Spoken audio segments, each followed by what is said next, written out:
প্রিয় আমার বাইকার ভাইরা, আপনাদের একটা ভুল ধারণা আজকে আমি ক্লিয়ার করে দিতেছি। আপনারা হয়তোবা মনে করে থাকেন যে আমরা যে বাইকের ব্যবসা করি বা আমাদের যে শোরুম আছে, আমরা অতি সহজে গাড়ি ক্রয় করে নিয়ে এসে অতি সহজেই বিক্রি করি। এতদিন যারা এই ভাবনা ভাবছেন তাদেরকেই বলতেছি, আজকের ভিডিওটা সম্পূর্ণ কন্টিনিউ করলে আপনারা বুঝতে পারবেন যে আমরা গাড়ি ইজিলিভাবে কিনতে পারি না।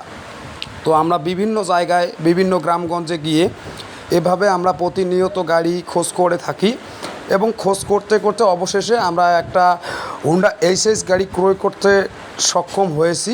তো এই বড় ভাইয়ের কাছ থেকে আমরা গাড়িটি ক্রয় করলাম এবং বড় ভাইকে টাকা বুঝিয়ে দিয়ে আমি ক্যামেরার পিছন থেকে কাগজটা নিয়ে নিচ্ছি, কারণ এখানে ক্যামেরা ধরার মতো আর কেউ আমার সঙ্গে উপস্থিত ছিল না। আর সবাই থাকলে কিন্তু ক্যামেরার বিষয় সবাই বোঝে না। তো এর জন্য আর কি আমি ক্যামেরার পিছন থেকে সব কিছু নিজেই কন্ট্রোল করলাম। তো আপনাদেরকে ভিউ দেখালাম যে গরম পড়েছে রে ভাই, এই পুকুরের মধ্যে একটি গোসল করতে পারলে অনেক ভালো হতো। তো এই হলো আমাদের কাশেম ভাই। আমরা বর্তমান আছি বড় বাড়ি নয়ারহাট এলাকায়। তো এই হলো আরও একটি গাড়ি নিয়ে আসলো, এই গাড়িটাও নাকি বিক্রি করবে, এই গাড়িটাও দেখব, যদি দাম দরে বনে আলহামদুলিল্লাহ এই গাড়িটাও আমি ক্রয় করে নিয়ে যাব। তো আপনারা যারা ভিডিওটা কন্টিনিউ করে দেখতেছেন অবশ্যই আপনারা কমেন্ট করে জানাবেন কে কোথায় থেকে ভিডিওটা দেখতেছেন। আর অবশ্যই আপনারা আমাদের সাপোর্ট করবেন যাতে এরকম ভিডিও আমরা আপনাদের মাঝে আরও উপস্থাপনা করতে পারি।